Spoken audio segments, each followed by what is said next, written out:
ఇవాళ జర రసవత్తరంగా ఉంటాయి. నిన్న ఛాలెంజ్ చేసిండు గౌరవ ముఖ్యమంత్రి వర్యులు, తెలంగాణ రెండవ ముఖ్యమంత్రి అనుముల రేవంత్ రెడ్డి గారు నిన్న ఒక ఛాలెంజ్ చేసిరు.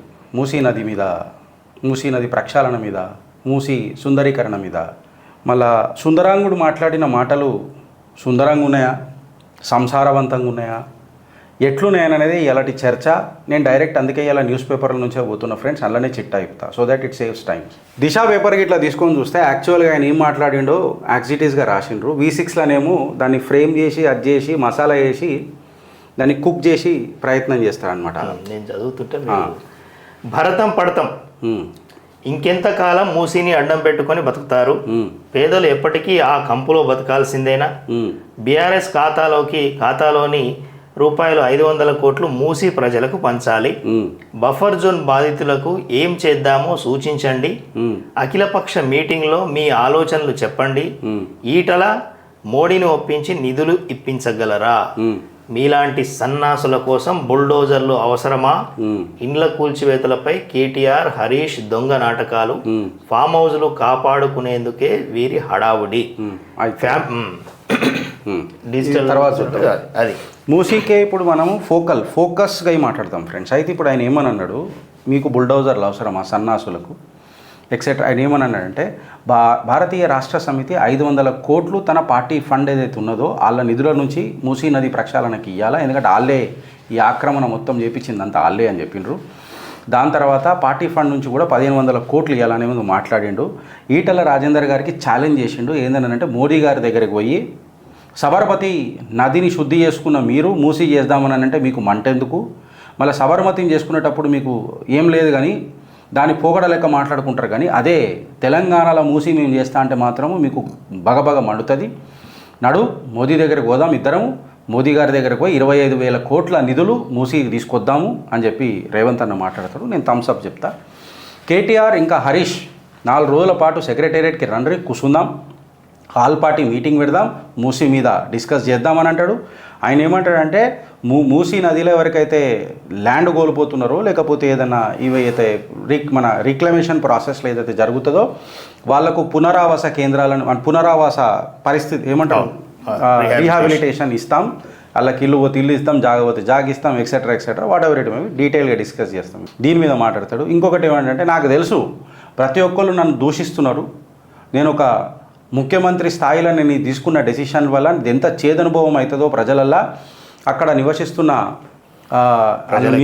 నిరాశ్రయులు ఎంతమంది అవుతున్నారో కూడా నాకు తెలుసు.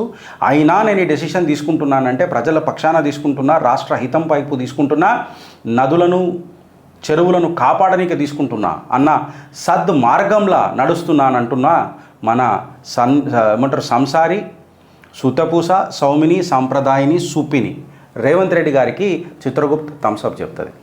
గవర్నమెంటు 7.5 లక్షల కోట్లు అప్పు చేసినా ఇప్పటి వరకు బ్యాంక్రప్ట్ కాలే, మేము అట్లా తీసుకోబోతున్నాము అని చెప్పి మాట్లాడుతుంది. జవహర్ నగర్లా 1000 ఎకరాల భూమి ఉన్నది, అక్కడ మనం అందరికీ ఇల్లులు కట్టియొచ్చు, ఎవరెవరైతే ఇక్కడ నిరాశ్రయులు అయినరో జవహర్ నగర్లకు పంపిద్దాము, 1000 ఎకరాల గవర్నమెంట్ స్థలం ఉందని చెప్పి మాట్లాడతాడు.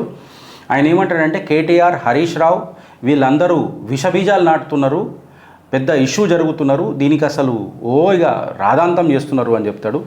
ఇంకా ఆయన ఏమంటాడంటే కేవీపీ బీఆర్ఎస్ నల్గొండలు ఎవరైతే ఉన్నారో వాళ్ళందరూ ఇది సఫర్ కానియకుండా చూస్తున్నారు, ఏమేమో మాట్లాడతాడు. అయితే కాంగ్రెస్ విశ్లేషకారులు ఏం చెప్తారనంటే రేవంత్ రెడ్డి గారికి పగబట్టిన శత్రువు లెక్క తయారైంది ఎవరు అని అంటే మళ్ళీ కాంగ్రెస్ వాళ్ళేనంట.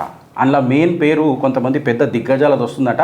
వాళ్ళు రాజశేఖర్ రెడ్డి టైంలో చాలా కీలక పాత్రలు పోషించారట. రూమర్ వస్తుంది, మళ్ళీ అది నిజమా అబద్ధమా మీరే మాట్లాడాలి. కాంగ్రెస్లో ఉన్న సీనియర్లే ఈయనకు గడపర దించడానికి ప్రయత్నం చేస్తున్నారట ఈ మూసీలా. అది ఆల్రెడీ మనం చూసినాం. కింద ఉత్తమ్ ఎవరు మధుయాష్కి గౌడ్ గారు కూడా రీసెంట్గా నేను కోర్టుకు పోతా, వాళ్ళ కేసులని ఫ్రీగా కొట్లాడిపిస్తా ఎక్సెట్రా అన్నారు. అయితే మా ఫోకల్ పాయింట్ వచ్చేసి ఒక దగ్గర అవుతుంది రేవంత్ అన్న. ఏందనంటే ఈటల రాజేందర్ గారు ఒక నికాసైన కట్టర్ కాషాయ కార్యకర్త లెక్క నేను ఇలా మాట్లాడుతున్నా, కండవలేసుకొని మాట్లాడు ఏందన్న కులయం చెప్తున్నా, భారతీయ జనతా పార్టీ కార్యకర్త లెక్క మాట్లాడుతున్నా. మీరేమన్నారంటే ఈటల రాజేందర్ గారు నడు మోదీ గారి దగ్గర పోదాం, సబర్మతి రివర్ చేపించిన మీరు అది మాత్రం పొకడ మాటలు మాట్లాడతారు.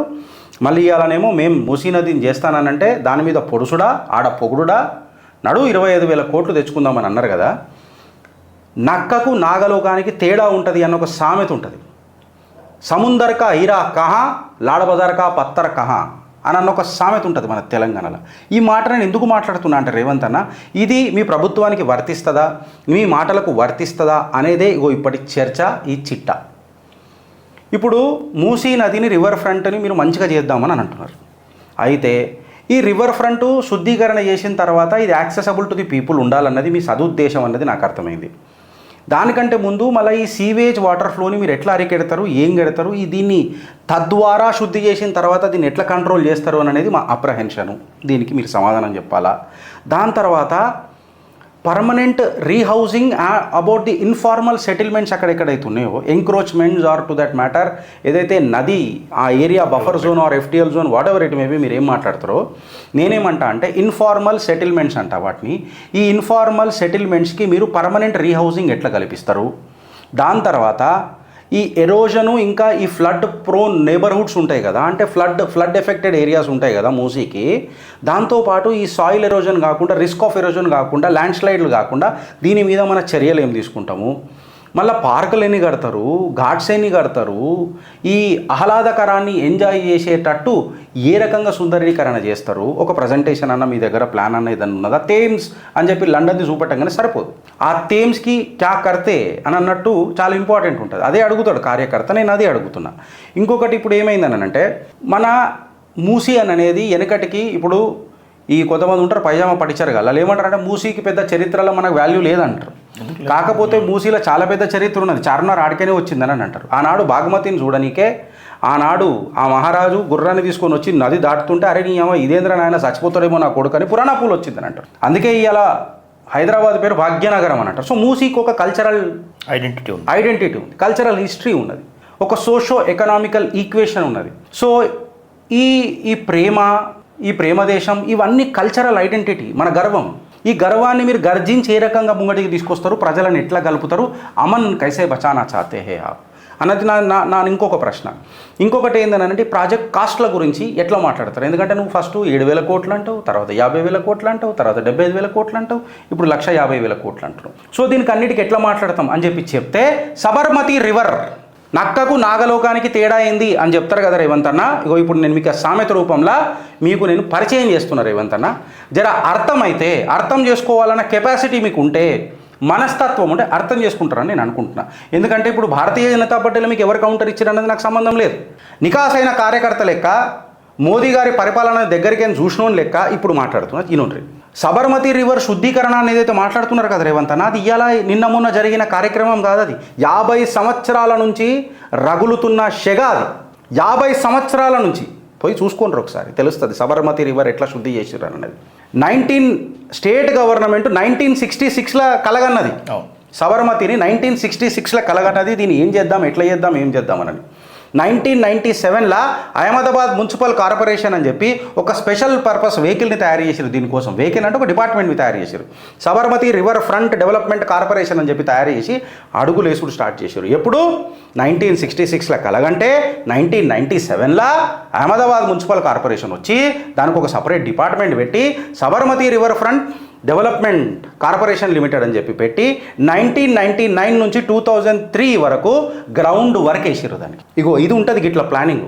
చెట్ల మీద ఇస్తరాకులు కుట్టినట్టు కాదు ప్రాజెక్ట్ అంటే. ఈడికి ఆగిపోతుంది friends. Now the actual start అవుతుంది. అసలు ప్రాసెస్ ఆఫ్ సాయిల్ టెస్టింగ్ నువ్వు ఏమన్నా మాట్లాడినావా, ఫైనాన్షియల్ ఫీజిబిలిటీ ఏమన్నా మాట్లాడినావా, ఇన్ఫ్రాస్ట్రక్చర్ ఏమన్నా మాట్లాడినావా, కన్స్ట్రక్షన్ టెక్నాలజీస్ ఎట్లా యూజ్ చేస్తావు, మినిమం లాస్ చేసి మ్యాక్సిమం బెనిఫిట్ అయ్యేటట్టు ఎట్లా దీన్ని తీసుకొని. ఇప్పుడు మన మోక్షగుండ విశ్వేశ్వరయ్య గారు మూసీ రివర్ ఫ్లడ్ మేనేజ్మెంట్ గురించి మాట్లాడితే గ్రావిటీ రూపంలో ఇప్పటికీ నీళ్ళు వస్తాయి ఓల్డ్ సిటీ మునుగుడు ఎప్పుడు చూడలే. వరదలు వచ్చి మా ఇంటి ముంగటికి పోయినా మేము ఎన్నడూ నీళ్ళు ఆగుడు చూడలే. సో మోక్షగుండ విశ్వేశ్వరయ్య గారు తీసుకొచ్చిన తత్వం ఈ రోజు వరకు పాత బస్తీలో మంచుకున్నది. అది ఓఎస్సీ క్రెడిట్ తీసుకుంటాడు అన్నది కాదా ఆ మహనీయుడు చేసిన కథ. సో దీని మీద మీకు ఏదైనా చర్య ప్లాన్ ఉన్నదా అంటే మీరేం మాట్లాడరు. ఇప్పుడు నేనేం మాట్లాడుతున్నా అంటే parallel to this process project team ఎవరున్నారు, మీకు ప్రాజెక్ట్ టీం ఎవరున్నారు, దీనికి ల్యాండ్ ట్రాన్స్ఫర్ క్లియరెన్స్ యాక్టివిటీస్ ఎవరు చేస్తారు, వేరియస్ డిపార్ట్మెంట్స్ని నువ్వు కంగ్లోమరేట్ ఎట్లా చేస్తున్నావు, నీకు ఇరిగేషన్ డిపార్ట్మెంట్ నుంచి రిక్లమేషన్ ప్రాసెస్తో ఎట్లున్నది, ఇదంతా సబర్మతి రివర్లో చేసినారు. ఈ ప్రాసెస్ మొత్తం చేసినారు. ల్యాండ్ ట్రాన్స్ఫర్ ఏదైతే ఉంటుందో అది క్రిటికల్ ఎలిమెంట్ ఉంటుంది. ఎందుకంటే ల్యాండ్ ట్రాన్స్ఫర్ యాక్టివిటీ ఫిబ్రవరి 1999లో మొదలెడితే 2003 దాకా దీని మీద చర్చలే జరిగినాయి. ఫైనలీ కంప్లీట్ అయినాయి అని అంటే అయినాయి అని చెప్పొచ్చు సబర్మతిలో. మీరేమో షెట్ల మీద ఇస్తరాకులు కుడుతున్నారు. తర్వాత నెక్స్ట్ మీరు తప్పులు ఏమేమి చేసి ఆడ మాట్లాడతా. ఫస్ట్ సబర్మతి మీద ఏం తర్జన భర్జన జరిగిందో తెలుసుకోవాలి కదా దేశ ప్రజలు, ఎస్పెషల్లీ తెలుగు రాష్ట్ర ప్రజలు. 2007 నుంచి 2009 వరకు ఇన్ఫ్రాస్ట్రక్చర్ ఇంప్రూవ్మెంట్స్ మీద మాట్లాడినరు, ఆ పనులు స్టార్ట్ అయినాయి. ఇప్పుడు ఇది ఏమైందంటే అసలు నువ్వు ఈ అండర్ గ్రౌండ్ ఇంటర్సెప్టర్ వాల్స్ ఎట్లా చేస్తావు, సీవేజ్కి ఈ డ్రైనేజీలు రాకుండా, డయాఫ్రాగ్రామ్ వాల్స్ ఎట్లా కడతావు, రీటైనింగ్ వాల్ ఎట్లా కడతావు ల్యాండ్ స్లైడ్లు కాకుండా, ఇదన్నిటినీ ఎట్లా తీసుకొని వస్తావు, సిగ్నిఫికెంట్ టైం ఎంత పడుతుంది, కాస్ట్ ఎంత అవుతుంది, దీని మీద ఏమన్నా మాట్లాడినావా? ఇది ఆ కాడికి వస్తే ఇప్పుడు నడుస్తున్న ముద్ద రాజకీయ ముద్ద. అసలు ఎంక్రోచర్స్ ఎవరు, ఈ ఎంక్రోచ్మెంట్స్కి ఎట్లా ఎఫెక్ట్ అవుతుంది, ఫస్ట్ ఆఫ్ ఆల్ ఈ ఫ్లడ్ మేనేజ్మెంట్ ఎట్లా, ఈ ఫ్లడ్ మేనేజ్మెంట్స్లో ఎవరెవరు ఉన్నారు. ఇప్పుడు ఈ పరిస్థితి ఎట్లున్నదని అంటే ఇక్కడ మూసీ నది ఎప్పటికీ జర మ్యాక్సిమం ఎండిపోయి ఉంటుంది కాబట్టి అక్కడ రైతులు పంటలు కూడా వండించుకున్న దాఖలాలు ఉన్నాయి. ఇక అది గడ్డి వండించిరా, పశువు గ్రాస్ వండించినరా, బియ్యం వండించిరా, కూరగాయలు వండించిరా, పండ్లు కలుషిత నీళ్ళలో కూరగాయలు తింటే విషాలే ఉంటాయి తప్ప ఇంకేముంటాయి. ఎందుకంటే నీ సీవేజ్ ట్రీట్మెంట్ నువ్వు ఎన్నడూ ఆలోచించలేదా? నువ్వేనే కాదు, నేను నిన్నంటలేను రేవంత్ అన్న, తరతరాల నుంచి వస్తున్న ప్రభుత్వాలు ఎవడు పట్టించుకోలేదు. ఇవాళ మీరు కలగన్నారు, అది నేను అప్రిషియేట్ చేస్తున్నా. మీరు అప్రిషియేట్ చేస్తున్న తర్వాత కానీ మీ ప్లానింగ్ ఏదైతే ఉన్నది చూడు, అది అప్రాప్రియేట్గా లేదనేది నా బాధ. ఈ రైతులకు మీరు ఏం రీహాబిలిటేషన్ ఇస్తారు? ఆడ మూసీ నది దగ్గర పోతే మీకు మన ధోబీఘాట్లు బాగా కనబడతాయి. మళ్ళీ వీళ్ళకి ఏం చేస్తారు? ఆడ ఎక్కువ మట్టుకు ఫ్రూట్స్ అండ్ వెజిటేబుల్ వెండర్స్ ఎక్కువ ఉన్నారు, వీళ్ళకు ఏం చేస్తారు? ప్లస్ ఇంకొకటి మూసీ నది ఏరియాలో మీకు ఏరియా కూడా చెప్తున్నా, కిస్మత్పూర్ లాంటి ఏరియాలో బండ్ల కూడా హైదర్ షా కోట ఈ ఏరియాలో ఎక్కడెక్కడైతే ఆ మూసి ఎక్కడెక్కడైతే వస్తుందో ఆ ఏరియాకి దగ్గరలో చెప్తున్నా, నాకు గుర్తున్న ప్లేసులు చెప్తున్నా, ఎగ్జాక్ట్ పిన్ లొకేషన్ నాకు గుర్తులేదు కాబట్టి. ఇక్కడ గంజాయి అమ్ముతున్నట్టు ఎవరెవరో యూత్ చెడిపోతున్నట్టు కూడా కేసులు ఉన్నాయి. నేనే ప్రత్యక్ష సాక్షిని. కొన్నిసార్లు కేసులో నేను 100 కూడా ఫోన్ చేసిన దాఖలాలు ఉన్నాయి, డేటా తీసి చూసుకోరు. మళ్ళీ దీని మీద ఏం యాక్టివిటీలు చేస్తావు? ఫస్ట్ నువ్వు లా అండ్ ఆర్డర్ ఎట్లా కంట్రోల్ చేస్తావు, ఫ్లడ్ మేనేజ్మెంట్ ఎట్లా కంట్రోల్ చేస్తావు? ఇప్పుడు సబర్మతి రివర్ది ఏముందని అంటే most of the 65% of the water మన తెహరీ అదేమో అంటారు కదా, అదేమో డ్యామ్ల నుంచి వస్తుండే అన్న. దాని తర్వాత మన వర్షం పడ్డ నీళ్ళన్నీ కూడా వస్తుండే.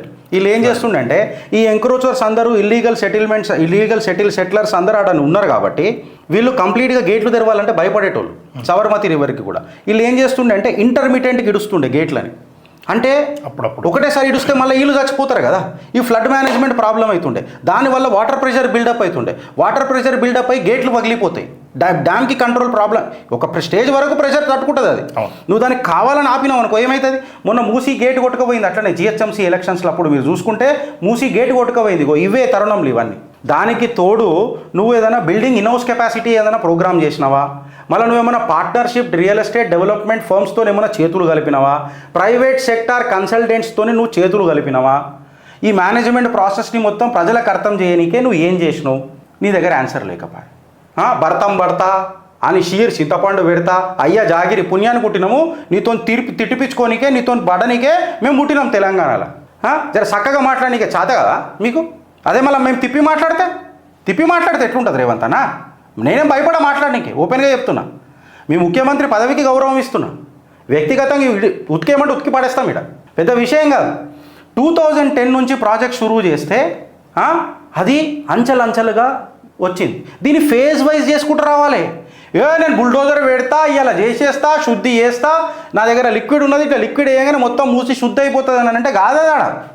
షూమంతర్ ఖాళీ, పిచ్ కాలికేతులు ఖాళీ అని అంటే కాదాడ. ఇది గుర్తుపెట్టుకోరు. ఫేజ్ వైజ్ రావాలి. ఈ ఫేజ్ వైజ్ ఇప్పుడు ఈ ఫ్రూట్ వెండర్సే ఉన్నారు, వెజిటేబుల్ వెండర్సే ఉన్నారు, మన ధోబీఘాట్ వాళ్ళు ఉన్నారు, ఫార్మర్స్ ఉన్నారు, వీళ్ళందరూ ఉన్నారు. వీళ్ళకు నువ్వు పునరావాస కేంద్రాలు ఎట్లా కల్పిస్తున్నావు, ఈ ఆన్ గోయింగ్ కన్స్ట్రక్షన్ ఎట్లా చేస్తున్నావు అంటే, ఇప్పుడు ఫర్ ఎగ్జాంపుల్ ఇలా నువ్వు ఖాళీ చేయించాలి బుల్డోర్ పెట్టాను కూలగొట్టి పడతొప్పినావు, మళ్ళీ అలా పునరావాస డబుల్ బెడ్రూమ్ ఇల్లు ఇస్తా అంటున్నావు. డబుల్ బెడ్రూమ్ ఇల్లు ఇస్తానన్నప్పుడు వాళ్ళకు కరెక్ట్గా ఉండాలి కదా. ఇప్పుడు నేను ఇక్కడ జాబ్ చేస్తా. సబర్మతిలో ఏమైందని అంటే అక్కడ కొంతమంది పనిచేస్తుండే, ఆడ చిన్న చిన్న మిల్లులు ఉండే, ఆ మిల్లులలో పనిచేయడానికి వచ్చారు. ఆ మిల్లులలో పనిచేయడానికి వచ్చిన వాళ్ళు ఏమైందంటే ఆడ సబర్మతి దగ్గర గుడిసెలు వేసుకొని గట్లు వేసుకొని బతికిరు. ఆ గుడిసెలు వేసుకొని బతికినప్పుడు ఏమైందంటే మీరు కాల్ చేయమనగానే ఆడ ఏడిపోతాడు. మిల్లులు లేకపోతాడు. అక్కడ లోకల్లో లేబర్ పనులు చేసాడు, సురు చేసారు. ఇప్పుడు సార్ ఏమంటుడు, వీళ్ళందరినీ మూసీ దగ్గరికి అని ఖాళీ చేసి జవహర్ నగర్ పోమంటాడు. Musi river bed for example Kismatpur కాడికనే మాట్లాడతా.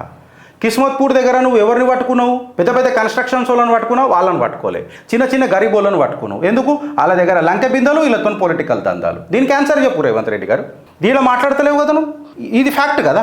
ఇప్పుడు జవహర్ నగర్, కిస్మత్పూర్, బండ్లగూడ కేంద్రం కింద నువ్వు మాట్లాడిపోతే 26 కిలోమీటర్ల దూరం ఉన్నది. ఈడాడు లేబర్ పని చేసుకుంటూ బతుకుతున్నా ఎవడైతే ఎంక్రోచ్మెంట్ వాడు చేసినోడు ఉన్నాడో వాడు ఆడికెట్లా పోయి బతుకుతాడు 26 కిలోమీటర్ల దూరంలో? ఇప్పుడు ఈ కరెక్టే కదా. అవును, మూసి పరివాహక ప్రాంతాల్లో అన్ని ఇండస్ట్రీస్ కూడా కొన్ని ఉన్నాయి. కరెక్ట్. ఇండస్ట్రీలో బతుకుతాడు. జవహర్ నగర్ ఎక్కడో ఉంది, అది ఆడున్నది కదా. ఆడ ఇప్పుడు ఇంకొకటి ఏందనంటే సమస్యలు సృష్టించేటోడు సామాన్యుడు కాదు. సమస్యలు సృష్టించేటోడు సామాన్యుడు కాదు. సంసారమైన మాటలు మాట్లాడేటోడు అది నిజంగా వాడు సంసారమైన చాతలు ఉంటే అది యాక్సెప్ట్ అవుతుంది. సామాన్యుడు అని పేరు పెట్టి నేను ఇల్లీగల్ ఎంక్రోచ్మెంట్ చేస్తా, సామాన్యుడు అనే పేరు పెట్టి నేను గరీబోన్ అవుతా, సామాన్యుడు అని చెప్పి పేరు పెట్టి నేను ఎస్సీ ఎస్టీ ఓబీసీ అవుతానంటే కాదు. భారతదేశంలో ఇది బంద్ చేయాలి. ప్రజలకు కూడా ఇది ఒక హెచ్చరిక. బికాస్ నువ్వు చేసే చాతలు గలీజ్, నీ కన్నీళ్ళు మాత్రం ఒరిజినల్ అని అంటే ఎట్లా నమ్మాలి ఫ్రెండ్స్? కమెంట్ రూపంలో మీరు చెప్పుండ్రు. ఈడికి ఆగిపోయిందా? ఈడికి ఆగిపోలే. ఇప్పుడు ఇన్ఫార్మల్ సెటిల్మెంట్లో నువ్వు ఎట్లా సెటిల్ చేస్తావు? మళ్ళీ అప్పుడు ఈడు ఎంక్రోచర్ అని తెలుసు, ఈడు ఇల్లీగల్గా ఆక్యుపై చేసిండు అని తెలుసు, ఈడు ఇల్లీగల్గా ఎంక్రోచ్ చేసి కట్టుకున్న గుడిసెకు నువ్వు ఆర్సీసీ బిల్డింగ్ ఇస్తున్నావు అంటే నువ్వు క్రైమ్ని ప్రోత్సహిస్తున్నావు కదా. టైమ్ అండ్ అగైన్లా నువ్వు యాక్షన్ తీసుకోకనే ఇవన్నీ తయారైనాయి కదా. నీ వల్ల, నీ ప్రభుత్వం వల్ల, నీ చాతగాని తలం వల్ల ప్రజలను క్రైమ్ రేట్లకు నూకి వాళ్ళ ముసలి కన్నీళ్లకు నువ్వు చేస్తున్నావు. అంటే సిన్సియర్గా ట్యాక్స్ పేయర్ కట్టే మాలా అంటోళ్ళు, సిన్సియర్గా ట్యాక్స్ పేయర్ కట్టే సామాన్యులు వాళ్ళు సంకనాకల్నా? ప్రతిపక్షాలకు అడుగుతున్నా, అధికార పక్షాన్ని అడుగుతున్నా, సిగ్గు శరాలు ఉన్నాయని అని అడుగుతున్నా. ఎవరు పక్కన కొట్లాడుతున్నారు? ఎవడికి సామాన్యుడు? రాజకీయం కూడా మాట్లాడతా ఫ్రెండ్స్. స్టేట్ నుండి జర పెద్దగా పోతుంది. వీడికి ఆగిపోయిందా అంటే వీడికి ఆగలే.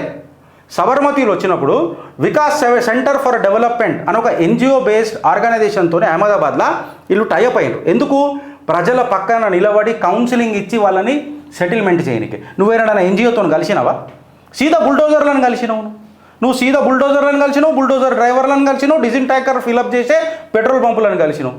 సీదా పోయినావు, గడాగడ్ కొడుతున్నావు. కానీ పెద్ద పెద్ద కన్స్ట్రక్షన్స్ మాత్రం మెయింటైన్ చేస్తున్నావు. మీరా ఈటల రాజేంద్ర గారిని మాట్లాడుతున్నారు. మోదీ గారి దగ్గరకు 25,000 కోట్లు ఎవడయ్యా జాగిరం తీసుకొస్తారండి? అసలు మీ దగ్గర ఒక ప్రణాళిక ఉన్నదని అని అడుగుతున్నా. మీ దగ్గర ఏం ప్రణాళిక ఉన్నదని అడుగుతున్నా. దాని తర్వాత సబర్మతి రివర్లో ఏం చేసిరంటనా, ఉమెన్ అసోసియేషన్ ఆర్గనైజేషన్ ఒకటి ఫామ్ చేశారు. ఎందుకనంటే ఇప్పుడు మా ఇంట్లో మా అమ్మ, నా భార్య ఇద్దరు ఉన్నారు. నేను మొండోని ఉండొచ్చు, ఈడ నేను ఇల్లీగల్గా ఆక్యుపై చేసుకొని ఈడ కడుతున్నా, తద్వారా నా ఫ్యామిలీ రిస్కులు ఉండొచ్చు ఫ్లడ్ వచ్చినప్పుడు. ఇది అర్థం చేసుకునే గుండె ఆడ స్త్రీతత్వానికి ఎక్కువ ఉంటుంది. అరే ప్రాణాలు పోతేరా పిచ్చోడా అని స్త్రీలను కౌన్సిలింగ్ చేసే ఒక అసోసియేషన్ ఫామ్ చేసిండు నరేంద్ర దామోదర్ దాస్ మోదీ. చేసి ఇట్లా అవుతుందమ్మా, అర్థం చేసుకోండి, డబ్బు కంటే మీరు కుటుంబానికి విలువిస్తారు, స్త్రీ తత్వమే అది. అట్లా కౌన్సిలింగ్ ఇచ్చి వాళ్ళని తీసుకొని వచ్చిండు. ఒకటా రెండా చెప్పుకుంటూ పోతే మస్తు ఉంటాయి. వాళ్ళకు మళ్ళా ఉమెన్కి మీరు ఇట్లనే కాకుండా మీకు నేను ఇంకొకటి కూడా ఇస్తా, అంటే సెల్ఫ్ ఎంప్లాయ్మెంట్ జనరేట్ చేసుకునే స్కీమ్స్ కూడా మీకు ఇన్సెంటివ్స్ ఇస్తా. ఇగో ఇది సబర్మతి రివర్లో చేసి 25,000 కోట్లు కావాలి. ఓడయ్య జాగిరాని ఇస్తారండి, ఓడయ్య జాగిరాని ఇస్తారు. పెద్ద పెద్ద మాటలు మాట్లాడతారు. 500 కోట్లు తీసుకురా. నువ్వు పీకరికేనా ప్రతిపక్ష నేత? వెనకడికి ప్రతిపక్ష నేత ఉన్నప్పుడు ఏంటంటే మాట్లాడినావా? నువ్వు ముందే మాట్లాడేది ఉండే మాట మాట. ఆనాడు చూసుకుంటూ కూర్చున్నావు, ఆర్టీఐలు అన్నిట్లో లేస్తావు. హనుమంతుని గుడి దగ్గర మాత్రం రంజిత్ రెడ్డి దగ్గర మాట్లాడుకో, ఇలా సంఖ కింద పెట్టుకున్నావు రంజిత్ రెడ్డిని. ఇవాళ ఎందుకు మాట్లాడవు రేవంత్ రెడ్డి? ఇవాళ అడుగుతున్నది తెలంగాణ. చెప్పురి, వీడికి ఆగిపోయిందా అంటే వీడికి ఆగాలి. ఇప్పుడు పొలిటికల్ లీడర్లు ఉంటారన్నా, అస్సలైన సిసలైన ఇప్పుడు బీజేపీ వాళ్ళు ఉండొచ్చు, బీఆర్ఎస్ వాళ్ళు ఉండొచ్చు, కాంగ్రెస్ వాళ్ళు ఉండొచ్చు, మీ దగ్గరనే ఉన్న సీనియర్లు ఉండొచ్చు. వీళ్ళదంతా ఎడ స్టార్ట్ అవుతుంది తెలుసా? ఇప్పుడు ఇల్లీగల్గా ఫస్ట్ గుడిసెలు వేపిస్తారు. ఈ గుడిసెలు లేపేసి అలా ఓటర్ ఐడి కార్డు ఇస్తారు, అలా ఓట్లు పెంచిపిస్తారు. ఇప్పుడు మీ నా అలాగా ఇంటెలెక్చువల్స్ ఎవరైతే ఉంటారో ఇలా గడపర దించుతారని తెలుసు, వీళ్ళు గుడిసెలు వేపించి ఓట్లు ఇస్తారు. ఇప్పుడు ఈ గుడిసెల నుంచి ఓట్లు పోతాయి కదా, అలా రాజకీయ నాయకుడు లొలియాలనో వద్దా? ఆడే పిల్లలు దాఖలు చేస్తాడు రేపు వచ్చి. అగో వీళ్ళందరికీ పునరావాస కేంద్రాలు కల్పించకుండా వీళ్ళని రోడ్ల మీదకి దించిండు, అది చేసిండ్రు, ఇది చేసిండ్రు. అరే ఆడు వచ్చిండే ఇల్లీగల్గా రా భయ్, ఆడొచ్చిండే ఇల్లీగల్గా అనువానికి పునరావాస. మళ్ళీ నిజాయితీగా ఉన్నోడికి ఏం స్కీమ్ ఇచ్చిర్రు మీరు అని అంటాను నేను ప్రతిసారి. మళ్ళీ అడిగి వట్టిగా ఏమి ఇయ్యారు, డబ్బులు తీసుకుంటారు. అయితే ఇంకా ఒక లొల్లు వస్తుంది. ఏందని అంటే ఇప్పుడు ఇవాళ 12,000 మంది ఉన్నాడని చెప్పి రేవంత్ రెడ్డి మాట్లాడుతున్నాడు. 12,000 మందికి నేను 15,000 తత్వాన్ని నేను కెపాసిటీని అరేంజ్ చేస్తున్నాను అంటాడు. ఇది అంచలంచలుగా రోజు రోజుకి పెరుగుతుంటుంది. అసలైన సిసలైన కోల్పోయినాడు ఎవడు ఉంటాడు వాడికి న్యాయం జరగదు. వాడికి న్యాయం జరగదు. ఇదే కేసును ఉదాహరణగా తీసుకొని పెద్దోడు అడుగుతాడు. ఎందుకంటే న్యాయమే కదా. పెద్దోడు చట్టంలో నాకు వాళ్ళకి ఇచ్చారు, నాకు కూడా ఇది ఇక ఈ లిస్ట్ ఎక్స్పాండింగే ఉంటుంది ఇక, దీన్ని తగ్గదిగా. ఇక వీడికి ఏమవుతుంది తెలుసా ఫ్రెండ్స్, ఇక కథ అంతా నేను ఇది పెడతా, ఇది జర ఈ స్క్రీన్ మీద ఉంటే బాగుంటుంది అని అనుకుంటా. రేవంత్ అన్న ముఖం కనబడాలి కదా. దాని తర్వాత సబర్మతి రివర్ దగ్గర మున్సిపల్ కార్పొరేషన్ని, అర్బన్ అడ్మినిస్ట్రేషన్ అథారిటీని, డెవలప్మెంట్ అథారిటీని, ఇన్ఫ్రాస్ట్రక్చర్ డెవలప్మెంట్ అథారిటీని కలిపినరు, ఇరిగేషన్ డిపార్ట్మెంట్ని కలిపిరు. మీరు ఏమైనా కలిపి మాట్లాడినరా? 2010లో ప్రాజెక్ట్కి ఒక సిగ్నిఫికెంట్ నెగటివ్ పబ్లిసిటీ వచ్చింది సబర్మతి రివర్లో, మీకు తెలుసా? అంటే ఈ సబర్మతి రివర్ మొత్తం ప్రాజెక్ట్ ఎవరైతే చేస్తున్నారో దీని మీద బడాబాబుల చేతున్నది, వాళ్ళకు కాంట్రాక్ట్లు దొరుకుతున్నాయి, వాళ్ళకు కాంట్రాక్ట్లు అంటగట్టనికే గిట్లా సర్కార్ గిట్లా చేస్తున్నది నెగటివ్ పబ్లిసిటీ వచ్చింది. అలిగేషన్స్ నెగటివ్ పబ్లిసిటీ వస్తే ఒక ఎన్జిఓని చేసి పబ్లిక్ సర్వేకి పోయిండు మోడీ, పబ్లిక్ సర్వేకి పోయిండు. సర్వేకి పోయి ఎన్జిఓలను పెట్టి కౌన్సిలింగ్లు ఇప్పించి చేసి సర్వే తీసుకొచ్చి ప్రజల మనస్తత్వాన్ని మార్చి అలా ఇంట్లో ఉన్న ఆడోళ్లతో కౌన్సిలింగ్ ఇప్పించి వాళ్లకు పునరావాస కేంద్రాలే కాకుండా సెల్ఫ్ ఎంప్లాయ్మెంట్ స్కీమ్లు పెట్టి ఇన్సెంటివ్లు పెట్టి చేసిన ప్రాజెక్టే సబర్మతి రివర్ ప్రాజెక్ట్. వాళ్ళ కన్సెంట్తో కంప్లీట్గా ప్రాజెక్ట్ వచ్చేసి 361 crores అవుతుందని అనుకున్నారు, అంటే $60 60 million. ఇది కంప్లీట్గా ఏదైతే ప్రాసెస్ ఉన్నదో ఇవాళ ప్రాసెస్ పైసలు పెడతారు, మళ్ళీ దాన్ని ఎవడు మెయింటైన్ చేయాలి?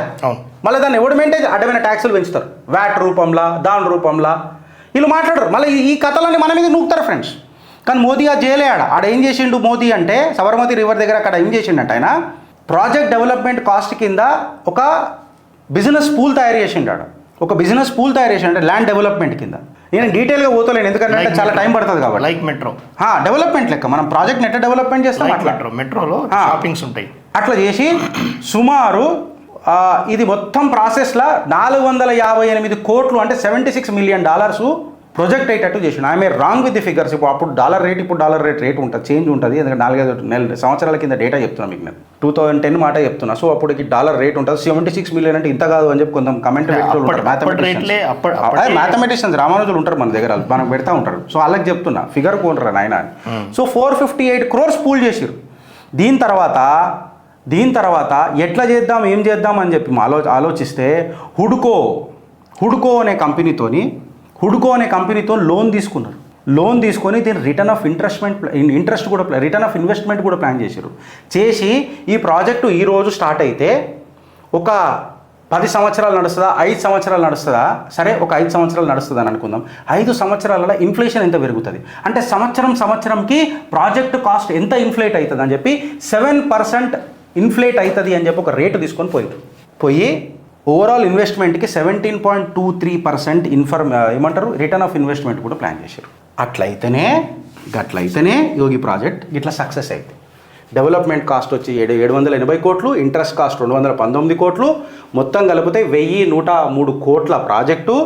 దాని తర్వాత గవర్నమెంట్ ఆఫ్ గుజరాత్ ఇన్వాల్వ్ అయింది, transfer of the all river front అయింది. ఆ ల్యాండ్ మొత్తము మన అహ్మదాబాద్ మున్సిపల్ కార్పొరేషన్కి ట్రాన్స్ఫర్ చేసిండ్రి. అందులో 14% of the land repayment of the loan real estate డెవలపర్స్కి ఇచ్చిర్రు. ఆ డెవలప్ చేసిన ఖర్చులల్లా కంప్లీట్గా డెవలప్మెంట్ రైట్స్ రివర్ ఫ్రంట్కు తీసుకున్నారు. డెవలప్మెంట్ కార్పొరేషన్ లిమిటెడ్ ఫామ్ చేసిండ్రు. మార్టిగేజ్ లోన్లు ఇచ్చిర్రు. హౌసింగ్ డెవలప్మెంట్ కార్పొరేషన్ నుంచి లోన్ తీసుకున్నారు. ఇది డెవలప్మెంట్ చేసారు. అట్లా చేస్తే సబర్మతి రివర్కి ఇట్లా సొక్కంగా కనబడ్డది మీకు. మీరా ఇవాళ మాట్లాడుతున్నారు. ఇవాళ నేను ఒక ప్రశ్న గౌరవ ముఖ్యమంత్రి వర్యులకు వేస్తున్నా. ఏందనంటే మీకు చిత్తశుద్ధి ఉంటే మీరు కూడా నేను 30 సంవత్సరాల నుంచి రాజకీయాలలో ఉన్నా, నేను ఎమ్మెల్యేగా గెలిచినా, ఎంపీగా గెలిచినా, ప్రజాక్షేత్రంలో నేను ఇన్ని రోజులు ఉన్నాను, మళ్ళీ పీక్ కట్టలు కట్టి రానంటున్నా. ఎంక్రోచ్మెంట్ అవుతున్నప్పుడు మీ పోరాటంలో లంకె బిందెల పోరాటం పక్కకు పెడితే ప్రజల కోసం కొట్లాడిన పోరాటం మీరు నాకు ఒక మాట చెప్పుర్రు. ఇవాళ అద్భుతాలు సృష్టిస్తానన్న మా గౌరవ ముఖ్యమంత్రి వర్యులు రేవంత్ రెడ్డి గారిని ఇవాళ ఒక సామాన్యుడు ప్రశ్నిస్తున్నాడు, కార్యకర్త. నేనేమడుగుతున్నానంటే ప్రజల పక్షాన మీరు పోరాడి గెలిచిన 2-3 కేసులు నాకు చూపెట్టుండ్రి, మీ దందాలు తప్ప. సాక్షాత్తు మీ ఎమ్మెల్యేనే, మునుగోడుకు చెందిన ఎమ్మెల్యే కోమటిరెడ్డి రాజగోపాల్ రెడ్డి గారు మిమ్మల్ని ఏమని ఎలక్షన్లలో తిట్టుకున్నారు. తర్వాత సంఖ కింద చేతి కింద వేసుకొని ఎట్లా నడిచిండ్రు. ఇవాళ చరిత్ర మరవలే రేవంత్ అన్న. ఒకరికొకరు పరస్పరంగా ఎంత ఆకట్టుకొని ఆదరించుకున్నారో అందరూ చూస్తున్నారు. మీ తత్వము, మీ తపస్సు ఎవరి కోసమో, ఎవరి పోకడ కోసమో, పచ్చనోటు కోసమా లేకపోతే ప్రాయశ్చిత్తం కోసమా? ఎస్, మీ ఆలోచన కరెక్ట్, మీ ఆచరణ పరమ చండాలంగా ఉంది. డైరెక్ట్ బుల్డోజర్కి పని చెప్పిన చూడు, అది చండాలంగా ఉంది. వాడు ఎన్క్రోచర్. ఎస్, నువ్వు కేసు దియ్యు, నేను ఆయనకి సపోర్ట్ చేస్తలే. నేను ఇంకొకటి ఏమంటున్నానంటే, మళ్ళా ఇవాళ ప్రభుత్వాలు ప్రజల తప్పు అని నువ్వు అంటున్నావు. దాన్ని రిజిస్ట్రేషన్కి అలౌ చేసిన ప్రభుత్వాల తప్పు కదా. ఇవాళ ప్రభుత్వంలో ముఖ్యమంత్రివి మీరు, యు ఆర్ అకౌంటబుల్. మీ ఖజానాలకేం తీసిరు పైసలు మళ్ళా. అది కాంగ్రెస్ అయితేంది, బీఆర్ఎస్ అయితేంది, బీజేపీ అవుతుంది. ఒక సామాన్యుడు ట్యాక్స్ పే కట్టిండు బ్రదర్. ఫస్ట్ వాళ్ళని శిక్షించాలి. ప్రభుత్వం హోదాలో నువ్వు ఉన్నావు, రెవెన్యూ రికార్డ్స్లోకి వెళ్ళి పైసలు తీయి బయటికి. రిజిస్ట్రేషన్ చేసిన వాళ్ళ నోట్లలో మన్నుకోటు. వాళ్ళు ఎవడెవడున్నాడు ఆఫీసర్లు అంతా, ఆడెవడెవడు ఇన్వాల్వ్ అయి ఉన్నాడో మొత్తం తీ బయటికి తీసి ఆ లాస్తులు జప్తు చేయి. ఆ లాస్తులు జప్తు చేసి మొత్తం ఈ ప్రాజెక్ట్ కాస్ట్ మెయింటైన్ చేయి. ఇందాక అన్నారు కదా పెద్ద పెద్ద పీకుడు మాటలు ప్రజల గురించి మాట్లాడు. గత ప్రభుత్వంలో ఉన్న వాళ్ళ యొక్క ఆస్తులు చెప్తే వాళ్ళ ఏంది, నీ ప్రభుత్వంలో మీరు కూడా రెస్పాన్సిబుల్. Yes. మీరు ప్రజాప్రతినిధి లేక చలామణి అవుతున్నారు ఇక్కడ. ప్రజాప్రతినిధి అసెంబ్లీలో కూర్చున్నా, మీరు జడ్పీటీసీ ఉన్నా, మీరు ఎమ్మెల్యే ఉన్నా, మీరు ఎంపీ ఉన్నా, మీ నైతిక బాధ్యత, మీ జవాబారి ప్రజలకు ఉంటుంది. మీరు జిమ్మేదారి ఆడిది, జవాబారి నాది, ఇవన్నీ పీకుడు ముచ్చట్లు బంద్ చేయరు. ఒకటే మాట, మీరు ప్రభుత్వంలో ఉన్నారు, ప్రజాప్రతినిధి అని చెప్పుకుంటారు, ఏం పీక్ కట్టలు కట్టారు ప్రజల తరఫున. నౌ ద రెస్పాన్సిబిలిటీ డిపార్ట్మెంట్కి కూడా ఫైన్ పడాలా. ఇది మళ్ళీ కోట్లలో ఇస్తారు, కోట్లకు పంచాయతీలు పెంచడానికి. వాళ్ళు చావాలా పాపం ఆడ. నేను డబుల్ బెడ్రూమ్లు ఇస్తానంటున్నా, ఇంకేం కావాలి? చిత్తశుద్ధి ఉంటే, మీ ప్రభుత్వానికి సిగ్గుశరం ఉంటే, మీరు నిజంగానే ముఖ్యమంత్రి వర్యులు అయితే, మీకు మునగాడితనం ఉంటే, మూసీ శుద్ధీకరణ నా ఆశ, ఫ్లడ్ మేనేజ్మెంట్ కోసం ఇది నేను చేస్తున్నా, రివర్ ఫ్రంట్ని మంచిగా మార్చనీగా చేస్తున్నా, నా చిత్తశుద్ధిల నిజాయితీ కనిపిస్తే మీరేం చేయరు తెలుసా? మీ బంగ్లా నిడిచిపెట్టుర్రి. ఏదైతే డబుల్ బెడ్రూమ్ ఇల్లులు ప్రజలకు ఇస్తానన్నారు కదా, ఆ ఇంట్లో మీరు ఉండి నేనే ఇడు ఉంటున్నా ఈ ప్రాజెక్ట్ అయ్యేదాకా అని చెప్పి ఒక ఎగ్జాంపుల్ సైట్ చేయండి. అప్పుడు నమ్ముతారు. మేమిచ్చిన సజెషనే పార్టీ ఫండ్లకైనా గుంజుమని చిత్రగుప్తు మాట్లాడిన మాట నువ్వు ఇలా ప్రెస్ మీట్ పెట్టి మాట్లాడినావు. మనమే అని లేదా బీఆర్ఎస్ పార్టీ ఫండ్లకైనా ఇవ్వనని చిత్రగుప్తును చూస్తున్నాం అనేది మాకు అర్థమైంది రేవంత్ అన్న. Thank you so much. But at the end of the day please also listen to our suggestions. You have to go to a double bedroom, stay there, cite an example to the fellow encroachers or to that matter informal settlers across Musi, and then you dictate terms to the opposition leaders. Until then, you need to keep your mouth band. I cannot be informal with at least to you. Your constitutional post కదా మీది. Move బంద్ com చాలు లెక్క ఉండాలి. Theme చేస్తున్నాడు, themes అది ఇచ్చినాడు contractor ఎవడాడు, లంగా పెద్ద, ఆమె మీద కేసులు నమోదై ఉన్నాయి. కంప్లీట్గా మీకు డీకోడ్ చేసినాం ఫ్రెండ్స్, కంప్లీట్గా డీకోడ్ చేసినాం. ఇట్లాంటి ఛానల్ ఏదైనా చెప్పిందా? ఓట్ల కోసం కొట్లాడుతున్నారు ఈ నాయకులు కూడా, అలా ఓట్లు పోతాయని అంటాడు. ఫస్ట్ ఆఫ్ ఆల్ ఆడ ఇల్లీగల్ ఎంక్రోచర్స్ ఎందుకు వచ్చారు? రేవంత్ రెడ్డి ఎట్లా ఆలోచిస్తున్నాడు అంటే, పోతే ఏమవుతుంది, మూసీ రివర్ మీద నేను కొట్లాట షురూ చేసిన అనుకుందాం. ఎంతమంది ఎఫెక్ట్ అవుతారు? 12,000 మంది. 12,000 మంది ఫరక్ ఏం పడుతుంది నా ఓటు బ్యాంకులా? నాకు గంట కూడా ఫరక్ పడదు. ప్లస్ ఇప్పుడు స్టార్ట్ అయ్యి ఎన్నిసార్లు అయింది? ఇది ఫస్ట్ ఇయర్, 4 సంవత్సరాలు ఉంది. ఇంకా జనాలు మర్చిపోతారు, నేను రాజకీయాలలో పోతా. 12,000 మంది నాశనం అయితే నాకేంది అన్న నా ఆలోచనలు నేను రాజకీయ అడుగులు వేస్తున్నాడు. ఇది పెద్ద ప్రాజెక్ట్ కదా, ఇందులో పెద్ద ప్రాజెక్ట్ వచ్చేస్తుంది. దాని తర్వాత ఇక అటు ఏఐసీసీకి లంకె బిందెలు పంపించవచ్చు, ఇటు ఈయన పొలిటికల్ దందాలు చేసుకోవచ్చు. ఏఐసీసీ కుష్, రేవంత్ రెడ్డి కుష్, అందరు కుష్. కాంగ్రెస్ పార్టీలో ఎవడు ఏంది అన్నది అది ఇంపార్టెంట్ ఉంటుంది. ఏఐసీసీకి ముట్టడి చెందిందా లేదా అన్నది ఇంపార్టెంట్ ఉంటుంది. జై రాహుల్ జై సోనియా అని అన్నట్టు ఉంటుంది. ఇవాళ కేసీ వేణుగోపాల్, మల్లికార్జున్ ఖార్గే, కేవీపీ రామచంద్రరావు, వీళ్ళు ఎవరిది నడుస్తలేదు. ఒకటే ఒక మొగోడు రేవంత్ రెడ్డి డిక్టేటర్ అయిపోయాడు కాంగ్రెస్లో. Direct connection Rahul Gandhi, direct. అట్లా అదేదో సినిమా ఉంటుంది, ఇట్లా పెట్టి తాళ్ళు పెట్టుకుంటారు. ఏం సినిమా అది?